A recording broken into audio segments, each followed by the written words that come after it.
Buat yang belum pernah berurusan sama NPD, seringkali akan terkecoh. Kenapa? Karena para NPD ini jagonya membangun citra diri yang sangat-sangat positif.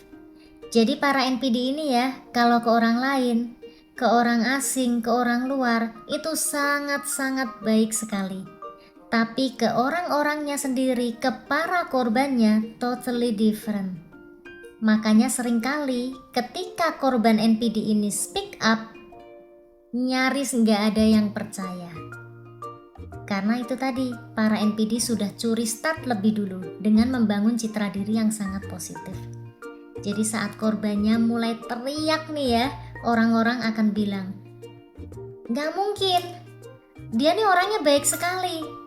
Kamu pasti yang salah, kamu pasti mengada-ada, kamu pasti berbohong. Nah, ternyata NPD ini ada polanya. Jadi ketika NPD ini akan menjerat korbannya, biasanya mereka akan melancarkan aksi yang namanya love bombing. Jadi mereka ini biasanya akan memberikan semua yang dibutuhkan, yang diinginkan oleh para korbannya, bahkan melebihi ekspektasi mereka. Jadi korbannya ini akan merasa, wow, aku belum pernah melihat cinta yang sebesar ini, belum pernah mendapatkan perhatian yang sebesar ini.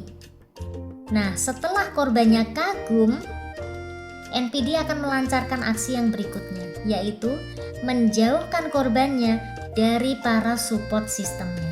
Jadi kalau korbannya NPD ini punya keluarga yang baik, keluarga yang cemara, keluarga yang sangat-sangat mengasihi si korbannya ini, punya sahabat-sahabat yang baik, sahabat yang loyal, si NPD ini akan mulai membrainwash korbannya ini, akan mulai mengadu domba, supaya korbannya ini merasa bahwa semua orang di sekitarnya ini, support sistemnya ini semuanya tuh jahat sama dia. Bahwa yang paling baik sama dia adalah si NPD ini. Yang lainnya tuh penjahat semua. Nah, setelah korbannya ini merasa sendirian, nggak ada support system lagi, si NPD ini, para NPD ini akan lanjut ke aksi berikutnya, yaitu apa? Mengontrol penuh korbannya. Dengan cara apa?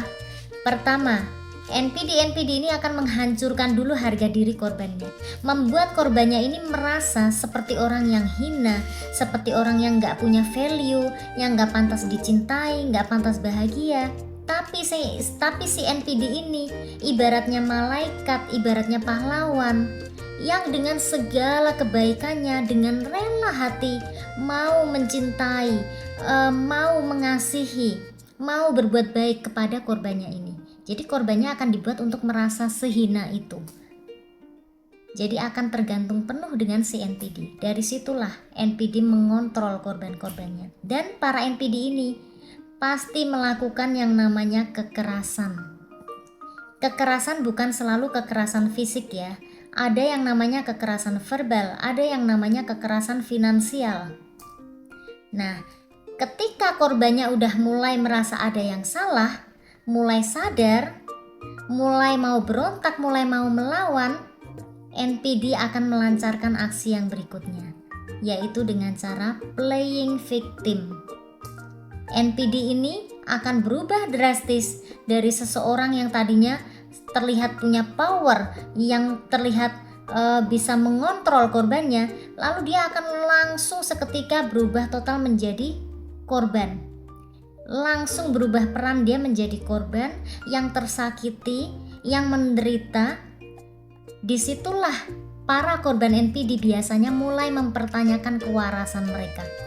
Jadi saat mereka mau berontak, mau lepas, mau speak up, NPD ini dengan lihainya melakukan drama-drama playing victim sebagai korban yang tersakiti. Lalu korbannya nih akan mulai bertanya, oh jadi aku yang jahat ya, jadi kalau aku gini tuh aku ternyata menyakiti dia ya. Nah, disitulah mental para korban NPD ini ya betul-betul diacak-acak sama NPD. Dan aksi yang paling terakhir yang akan dilakukan NPD adalah membawa-bawa nama Tuhan. Jadi setelah beberapa kali ketemu dengan NPD ya, aku mempelajari ternyata polanya mereka itu sama persis, bahkan cara bicaranya mereka yang mereka itu tidak pernah mengakui kesalahannya. Kalau orang normal itu kan kita misalkan melakukan kesalahan baik sengaja maupun nggak sengaja, hati kecilnya merasa ada yang nggak enak kan, ada yang ngingetin kita, kamu tadi salah loh, jangan gitu loh. Itu kalau orang normal ya. NPD nggak punya perasaan itu loh. Mereka itu sama korbannya sangat-sangat kejam, nggak ada rasa bersalah sedikit pun. Merasa mereka itu paling betul korbannya yang salah. Sekalipun korbannya ini punya data, fakta, bukti segala macam ya, NPD ini sangat lihai dalam membalikan fakta. Jurus terakhirnya, ketika bukti-bukti itu dibongkar, fakta-fakta itu dibongkar, jurus terakhir mereka adalah playing victim dan membawa-bawa nama Tuhan, sehingga orang bersimpati ke mereka. Jadi ya, berurusan sama NPD ini sangat-sangat menguras mental, tenaga, energi, waktu, pikiran, bahkan juga finansial. Sungguh, NPD ini ngerusak mental guys.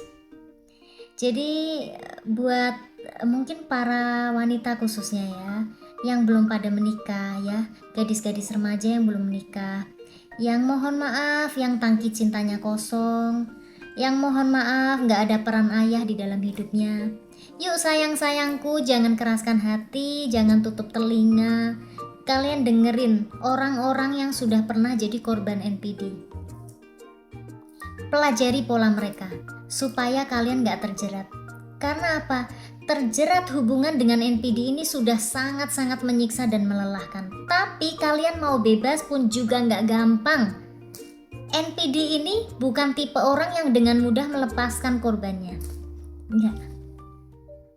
Mereka akan membuat korbannya hidupnya tuh pokoknya gak bisa tenang lah.